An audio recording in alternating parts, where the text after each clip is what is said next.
Yosua bab 3, ayat 7-11, ayat 13-17. Dan Tuhan berfirman kepada Yosua, "Pada hari inilah aku mulai membesarkan namamu di mata seluruh orang Israel, supaya mereka tahu bahwa seperti dahulu aku menyertai Musa, demikianlah aku akan menyertai engkau. Maka kau perintahkanlah kepada para imam pengangkat tabut perjanjian itu. Demikian, setelah kamu sampai ke tepi air sungai Yordan, haruslah kamu tetap berdiri di sungai Yordan itu." Lalu berkatalah Yosua kepada orang Israel, "Datanglah dekat dan dengarkanlah firman Tuhan, Allahmu." Lagi kata Yosua, "Dari hal inilah akan kamu ketahui bahwa Allah yang hidup ada di tengga-tengga kamu, dan bahwa sanggu-sungga akan di Hilonia, orang Kanaan, orang Het, orang Hevi, orang Feris, orang Girgasi, orang Amori dan orang Yebus itu,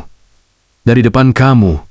Sesungguhnya tabut perjanjian Tuhan semesta bumi berjalan menyeberang di depan kamu, masuk ke sungai Yordan. Segera sesudah kaki para imam pengangkat tabut Tuhan, Tuhan semesta bumi, berhenti di dalam air sungai Yordan, maka air sungai Yordan itu akan terputus. Air yang turun dari hulu akan berhenti mengalir menjadi bendungan. Ketika bangsa itu berangkat dari tempat perkemahan mereka untuk menyeberangi sungai Yordan, para imam pengangkat tabut perjanjian itu berjalan di depan bangsa itu. Segera sesudah para pengangkat tabut itu sampai ke sungai Yordan, dan para imam pengangkat tabut itu mencelupkan kakinya ke dalam air di tepi sungai itu, sungai Yordan itu sebak sampai meluap sepanjang tepinya. Selama musim menuai, maka berhentilah air itu mengalir. Air yang turun dari hulu melonjak menjadi bendungan, jauh sekali, di dekat Adam, kota yang terletak di sebelah Sartan. Sedang air yang turun ke Laut Araba itu,